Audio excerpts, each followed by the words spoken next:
Good morning, and thank you all for joining. I'd like to welcome everyone to week 6 of the 2022 Watershed Wednesdays series. I am Lydia Brinkley, the Riparian Buffer Coordinator for the Upper Susquehanna Coalition. Watershed Wednesdays are hosted by the Upper Susquehanna Coalition and the Otsego County Conservation Association. These weekly sessions are taking the place of the Upper Susquehanna Watershed Forum for 2022. Today, our presenter is Greg Sargis. Greg has worked for the Nature Conservancy in New York for 17 years and is currently the Director of Ecological Management. Over that time, he has worked on a number of habitat restoration projects, including stream restoration, forest resilience, and pollinator planting projects. Currently, he is on the Conservancy's Natural Climate Solutions team, working to scale up reforestation projects in New York, and also on the water team, piloting social science approaches to improving the adoption of on-farm soil health practices. He lives in Brockport with his wife and their 2 children. Today, Greg will be presenting on strategies and bottlenecks to increase tree plantings across the state, a topic that's very relevant to us in the USC. Again, questions, you can raise hands and Amy will open up the mic or place your questions in the Q&A. Greg, thanks for presenting today. Take it away. Great. Well, thank you very much for the invitation and the time to be here. Really appreciate it. We'll be talking about some of the reforestation opportunities and challenges that we've been trying to understand more and see what opportunities for engagement there are with TNC to kind of help out with that. So let me see if I can advance this slide. There we go. So just a quick outline. Review kind of like the background call to action across New York State. Mention a couple of TNC past projects that we've had. Look at kind of the current reforestation status, and really look at some of those pinch points. So where are there opportunities to kind of push things along on that supply chain? So why are we pursuing this? Well, in 2019, the CLCPA was signed into law. And that requires economy-wide greenhouse gas emission reductions. So 40% by 2030 and at least 85% by 2050. And 2030 might sound like a long way away, but we're less than 8 years away from that. So we've got a long way to go in a short amount of time. And to get to that 2050, we've got to really get moving. To cover that gap of that 85% by 2050 requires emphasis on natural climate solutions. So using reforestation as a large opportunity to kind of close that gap through carbon sequestration. And that reforestation is the opportunity that myself and a few colleagues on the natural climate solution team in TNC New York have been looking at. What do we mean by reforestation? Well, there's been lots of terms. I think there's a number of different terms in the CLCPA scoping plan, reforestation, afforestation, all that sort of stuff. I think really we're just talking about, getting trees on the landscape, where there's trees, where there aren't trees, if it's, a forested land that's been harvested or disturbed by invasive plants or ice storms, reforesting and getting trees reestablished there. It could be areas that have been early successional and taken a long time to get that canopy cover. So that's the type of reforestation we're looking at here, and at least that we're kind of describing. The photos here, I'll flash a few more, but this is the Neversink Preserve that TNC owns in the Delaware watershed. But this is kind of our longest running reforestation work, kind of gone in multiple entries in planting projects. And in the bigger photo with the little seedlings there was probably like 15 years ago. And in that top one is that from a drone more recently. So we have been doing years of planting projects at a couple of different preserves, multiple entries. We've worked with USC on a planting stream restoration in 2000, and then more recently had a 2015 planting where we planted about 15,000 containerized trees in a couple of different blocks. And you can see the success of this. We're through monitoring about 70 to 80% success. These were container plants, and we're shooting for, at the end, not just planting trees, but kind of an establishment of 200 trees per acre. And so on the far two columns of this table here, you can see kind of the trees per acre that survived, as well as natural regeneration that was taking place on that.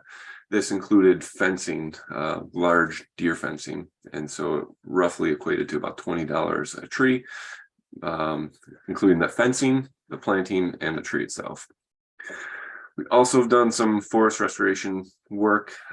This is on Tug Hill, in areas that were previously essentially clear cut, as well as in that top right photo, areas that we were trying to kind of switch from even age stand to a little bit more stand diversity, and went in with some patch cuts, and within those patch cuts did some plantings. And so this was more of a little hands off. We did site prep, but this was like 35,000 trees that we planted there, and didn't have the opportunity to go in and do a lot of post-planting monitoring and stewardship of that.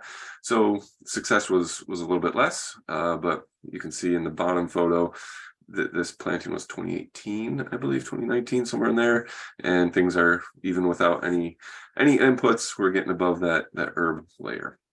So bringing it back to the CLCPA, the scoping plan, where we are in New York, that plan highlights lots of different opportunities, and kind of says, all right, there's 4 million acres of potential reforestation land across New York, including 1.6 million acres of marginal cropland and 27,000 acres of natural lands.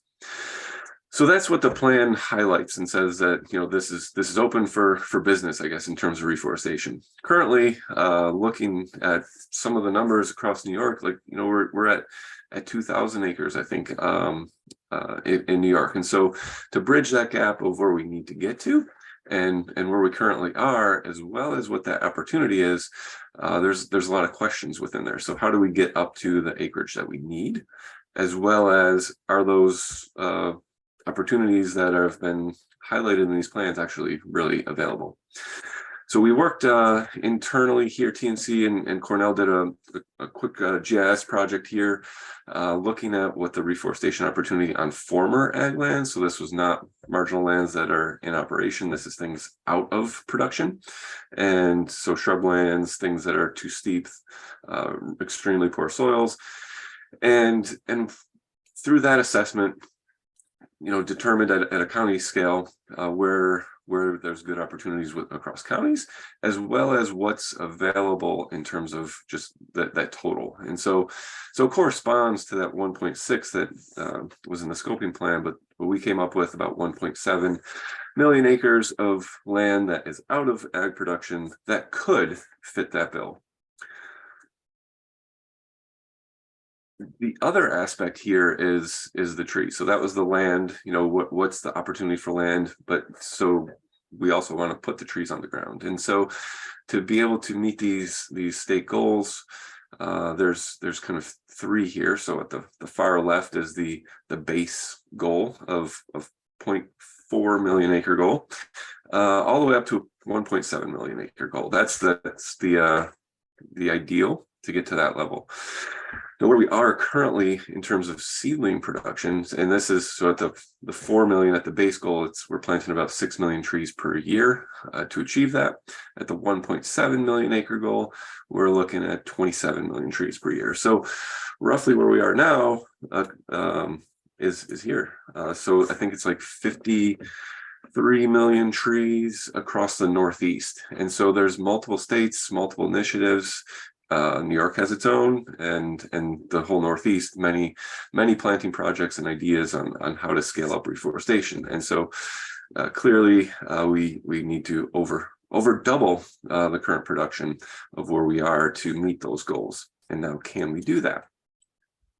So there's challenges. We in doing some of this work, we're put in contact with Bain. They're a global kind of logistics consulting company. They worked with TNC at our organization, our national level, but also did a very brief pilot project with us here in New York to look at some of these challenges to reforestation. And these are things like seed collection. So none of these are like super crazy. These aren't going to shock you. You're probably all very familiar with these. It's the scale that needs to take place to achieve these goals. So seed collection. So how are we going to collect the ability for nurseries to be able to get that pipeline of seedlings in the ground? Where are we collecting those? Who's actually going to do that? How are they going to get stored? How are we going to transport all that? How are we going to get those to nurseries? So there's a seed collection a challenge. There's tree production. So mentioning that 2040 is less than 7.5 years away. How are we going to get the tree production? Nurseries need time to expand, and their current production is essentially based on current demand. So how do we get that pipeline of those seeds collected, ramped up to where we currently are and beyond, and get those trees growing for 3 to 4 years from now, so that they're going in the ground when we need them. And post-planting monitoring and maintenance. Again, this is something that I believe we're all familiar with, the difficulty of monitoring, of maintaining everything that you put in the ground. We're not just looking to plant the trees, we need them established, and we need them established long-term. We're not, in terms of carbon, we're not getting that carbon benefit 2-3 years in. It takes 5, 10, 15 years for that carbon to really start accumulating within that tree. And then the landowner engagement and acceptance. So lots of opportunity, yes, on the landscape, if you're just looking at a GIS analysis and modeling, but these are lands that people own. They've got visions, they've got memories. And so how do we use that engagement? How do we build that pipeline and trust for landowners to want to do these types of projects, and not only do them, but again, sustain them long term? And so those are some of the challenges that we're working with. Bain came up with some recommendations, and again, these aren't completely foreign. These are things that make a lot of sense, but how do we do this at a scale of a watershed, of a state, of multi-states, of the Northeast? So these are where the challenges really start to come into play, and the opportunities exist, though. But really kind of boils down to the planning, the large scale planning, ensuring that the confidence is there for the nurseries, so that larger, steadier demand pools. Nurseries not going to plant, they're not going to scale up 50% or 100% production if they don't know if they're going to get bought. So how do we kind of bridge that gap and provide that safety net for them? How do we facilitate that communication? Where are there big planting projects going on throughout a region, throughout a watershed, throughout neighboring states? How do we facilitate that information sharing? But also, when something falls through, are there opportunities to kind of prevent those seedlings from going to waste?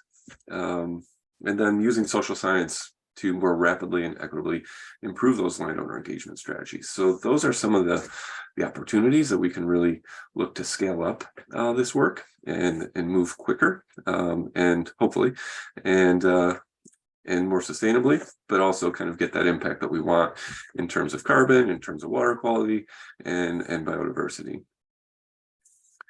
So these are some of the programs that I think, again, you're familiar with. And so there's a lot of good out here. And how do we maximize those? How do we expand those? How do we help areas that don't have these programs kind of fully subscribed to be moving? And so these are opportunities to kind of push and expand.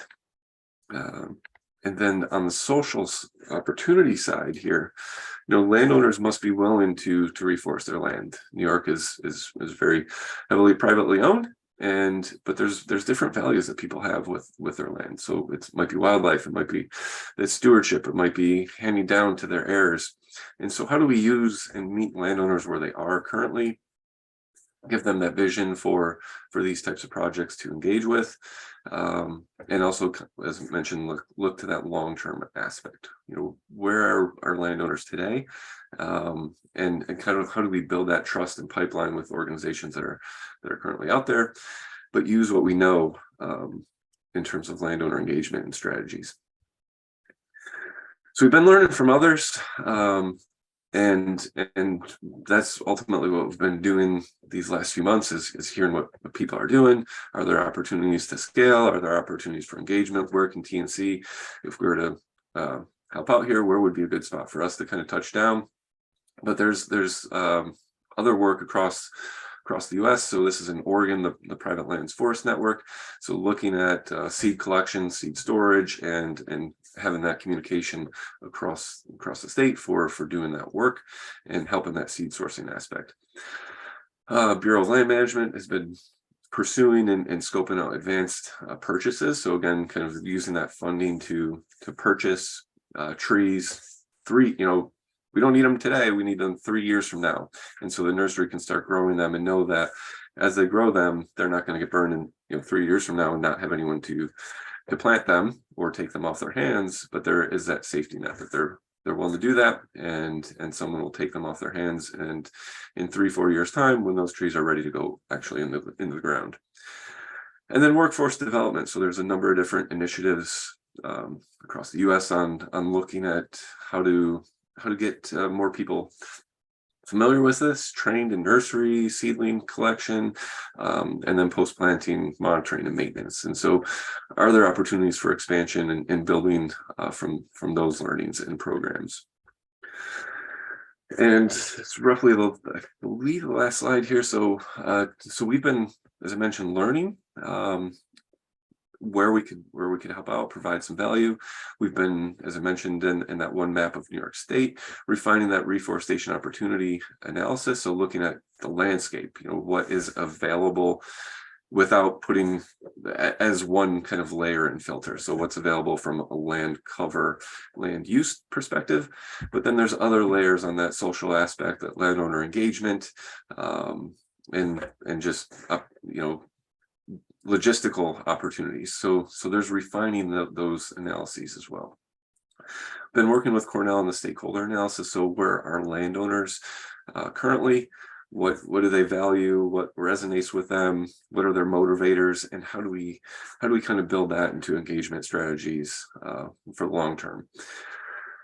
Looking at expanding reforestation practices into existing programs. And so this could be a program that we've been piloting recently, just kind of kicked it off in New York and Eastern New York and Massachusetts and Connecticut, the Family Forest Carbon Project. So how do we build in reforestation modules and practices into those programs?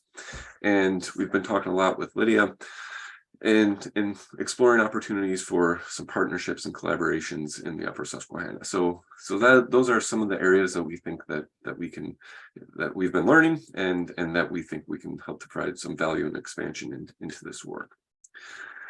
So ultimately, we're interested in connecting with you, hearing what excites you, what concerns you, what work that you've been doing. So if you've got questions or comments now, great. If not, feel free by all means to reach out to us at your convenience and just say, hey, this is what we're doing. This is where we need help, all those sorts of things. So it's myself here, Greg, and Dr. Ann Armstrong on the team as well. She may or may not be on. She had another call, but was hoping to join throughout this conversation here. So that's all I have for you today, but I really appreciate your time, and yeah, guess we'll leave it at that. Thank you so much, Greg. So we do have a small enough group today, so if anyone has a question that they'd like to ask Greg verbally, awesome. Emily, your hand is raised. Hold on 1 second. Go ahead and unmute and you should be able to talk. Hi, Greg. How are you? Good. Good.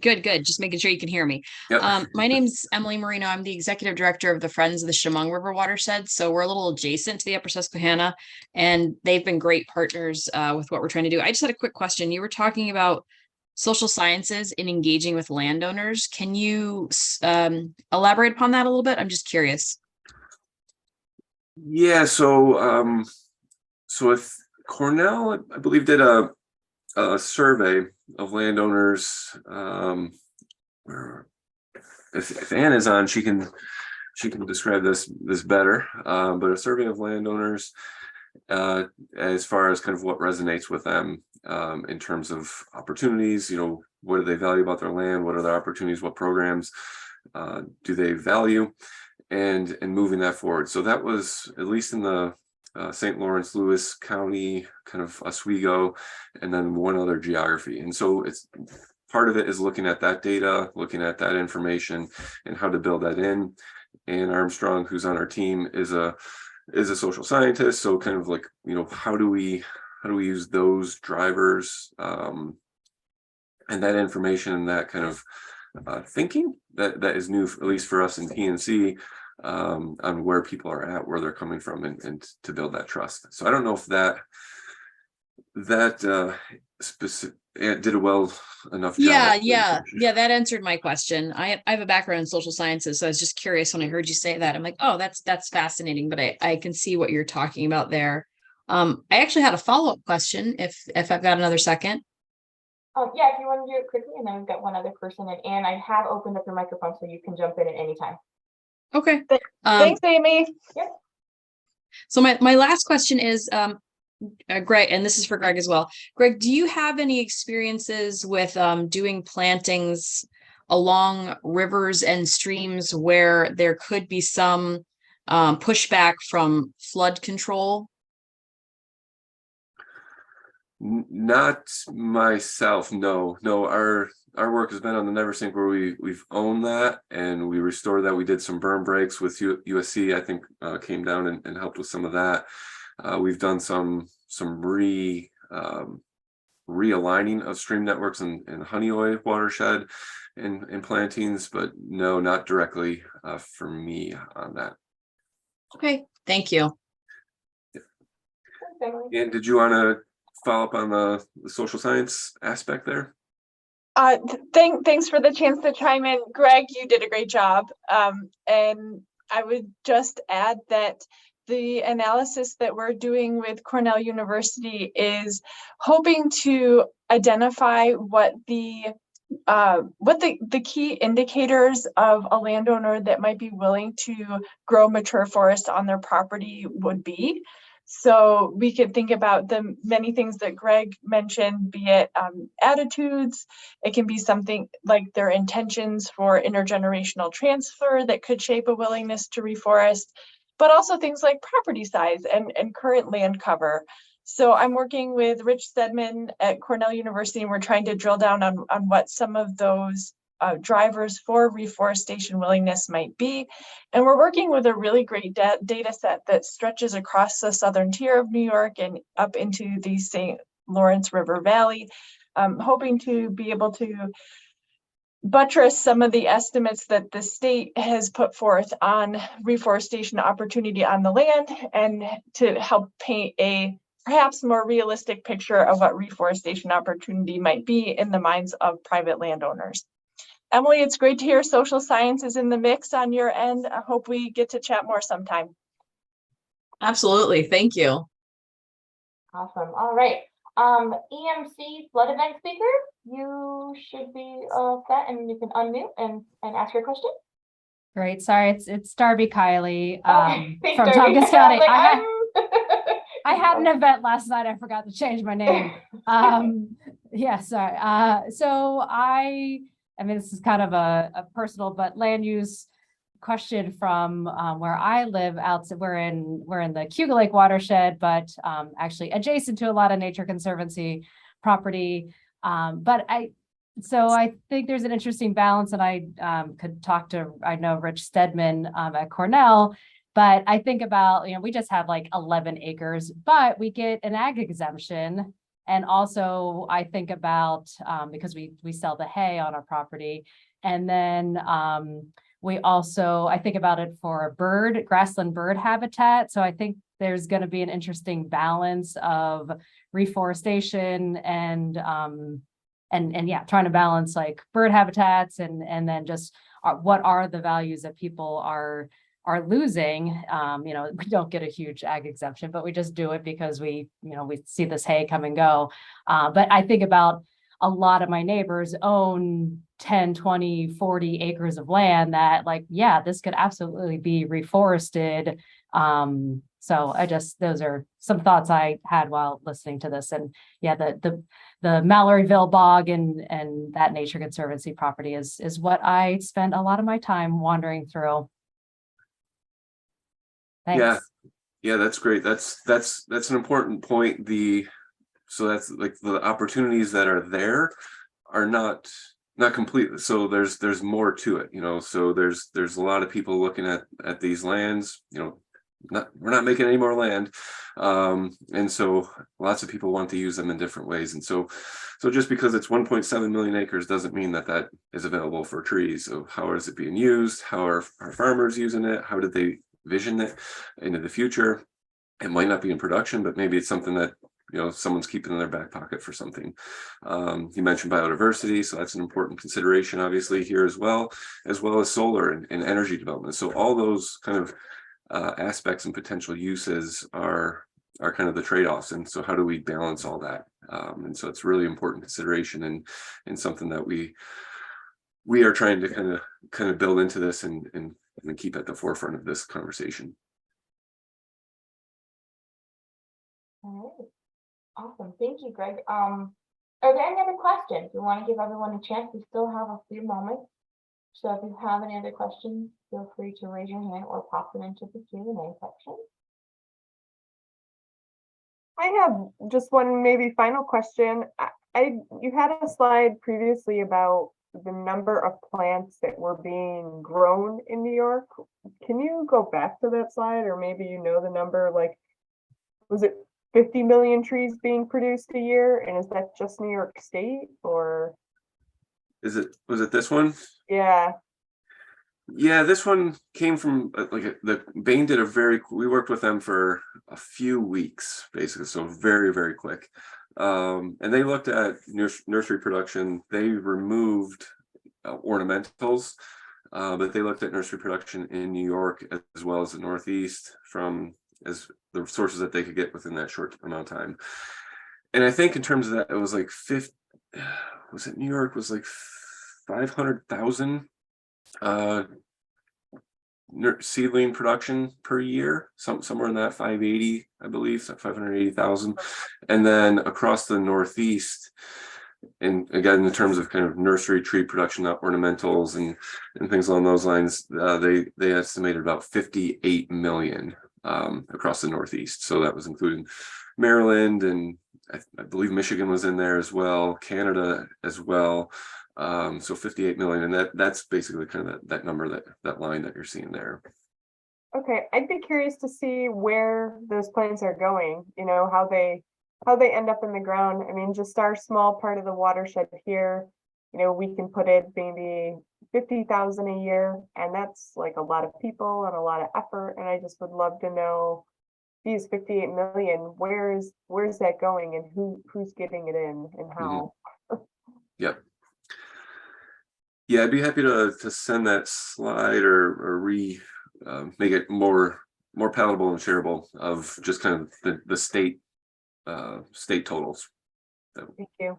Awesome. Thank you so much, Greg. And it is 10 o'clock. Thank you everyone for joining us for a fantastic presentation. Greg, thank you so much. And thank you for jumping in. And if anyone does have questions that did not get answered today, please feel free to reach out to Greg and Ann. They're absolutely willing to answer those questions for you. And I'm just going to take this screen share real quick, Greg, and show everyone. So next week, if you can join us, we will be hearing from Finger Lakes Prism. So we're very excited about that. So if you are around for Watershed Wednesday, please join us for our next session, which will be Wednesday, October 26th at 9:30 a.m. And we hope that you all have a fantastic day and that we will see you again next week. Thank you again, Greg, and have a wonderful day. Thank you. You too.